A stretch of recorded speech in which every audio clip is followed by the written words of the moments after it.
else is planned in this accursed world.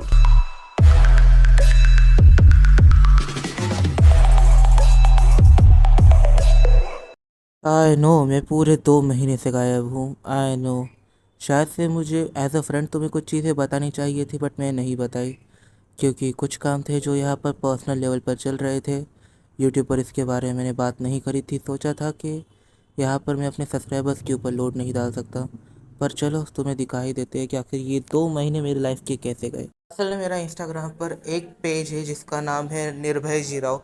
हाँ, ये character वही है जिसे मैंने लिखा था। इसे लिखा गया था ब्रोली को देखकर, मतलब कि भाई ये बंदा काफ़ी ज़्यादा एंटिक लेवल है, मेरा फेवरेट कैरेक्टर है, तो मैंने इससे इंस्पिरेशन लेकर निर्भय जीराव कैरेक्टर को लिखा था और उसका बिहेवियर थोड़ा एग्रेसिव रखा था। इंडिया में लड़कियां बिल्कुल भी सेफ नहीं है, तो फिर उसके जो भी लड़की यहाँ पर कुछ ट्रॉमेटाइजिंग एक्सपीरियंस कर चुकी होती है, मैं उसके एक्सपीरियंस को लेता हूँ और दुनिया के सामने रखता हूँ कि ये प्रॉब्लम्स है। और मैं ट्राई करता हूँ हायर अप्स को मेंशन करने की, ताकि जिन्होंने गलत काम किया है उन्हें सज़ा मिल सके या फिर दूसरी लड़कियाँ कुछ सीख सके। ये बातें यूट्यूब पर नहीं कर सकते क्योंकि ऑफ कोर्स यूट्यूब यहाँ पर काफ़ी सारी गाइडलाइंस को लगा देता है। वीडियो येलो डॉलर हो जाती है या फिर डिमोनेटाइज होने का भी खतरा रहता है। तो चलो यहाँ पर मैं अब तुम लोगों को उनमें से ही एक रील दिखा देता हूँ और फिर तुम सोचो क्या तुम मुझे सपोर्ट करोगे नहीं करोगे। बाय द वे, हम इंडियंस की काफ़ी ज़्यादा बुरी चीज़ है, जब तक हमारी बहन बेटियों के साथ नहीं होगा ना, हम इस टॉपिक पर कभी बात नहीं करेंगे। लोग इंडियाज गॉट लैटिन में लगे रहे और मैंने देखा एक काफ़ी ज़्यादा ब्रूटल रेप केस को, निर्भया लाइक बस के अंदर भी शायद एक रेप हुआ था। इसके बारे में किसी ने भी बात नहीं करी यार, कोई व्यूज़ बटोरने के चक्कर में इंडियाज गॉट लैटिन के पीछे लगा हुआ था।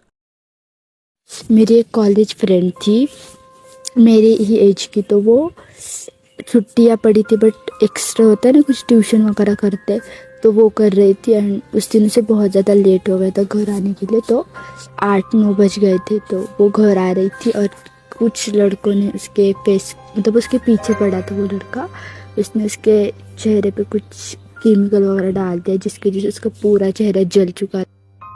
अभी तो वो ठीक है बट उसका पूरा फेस जल चुका है और वो एग्ज़ाम्स के लिए वगैरह नहीं आती। अब ये उस आईडी की सेकंड लास्ट रील है और अब मैं उस आईडी के ऊपर कुछ अपलोड ना करूँ, मेरे माइंड में यही चल रहा है क्योंकि किसी को कोई फ़र्क ही नहीं पड़ रहा। मैं अकेला बस चिल्ला रहा था, किसी को कोई फ़र्क नहीं पड़ा। आखिर मेरा गला बैठ गया क्योंकि एक as a social media creator में कुछ बड़ा इम्पैक्ट नहीं ला पाया यहाँ पर। कोशिश करी बट कुछ इतना प्रॉफिट नहीं हुआ, तो मैंने कॉमिक बनाने के बारे में सोचा जो यहाँ पर काफ़ी हद तक इन चीज़ों के ऊपर काम करेगी। मैं एक सोशल मीडिया क्रिएटर के तौर पर फेल हुआ बट शायद से यहाँ पर एक मांगा ऑथर के तौर पर मैं अभी भी कुछ कर सकता था। बट जब मैंने यहाँ पर लोगों के सीरियस रिस्पॉन्स को देखा तो आई गिव अप यार इससे भी। अब यहाँ पर देखा जाए तो मैं गिव अप करने का सोच रहा हूँ बट मेरा गिव अप करने का मन नहीं है क्योंकि अब हमें काफ़ी लंबा चलना है। बस सपोर्ट मिल जाए। अगर तुम सपोर्ट करना चाहो तो दोनों इंस्टाग्राम आईडीज़ तुम्हारी आंखों के सामने, शायद से लिंक तुम्हें नीचे डिस्क्रिप्शन बॉक्स में मिल जाएगा। सपोर्ट करना चाहो तो सपोर्ट कर देना। बस हाँ, फिर धर्म, कास्ट, इन सारी चीज़ों को भूल जाना कि भाई मैं इससे रिलेटेड बात करने वाला हूँ, बिल्कुल भी नहीं। अब देखा जाए तो यहाँ पर तुम लोग बाकी वीडियो पर कमेंट कर ही देते हो, तो इस वीडियो पर भी कमेंट कर देना। और कमेंट होने चाहिए इसके रिलेटेड, क्या मुझे इस चीज़ को कंटिन्यू करना चाहिए या फिर नहीं करना चाहिए।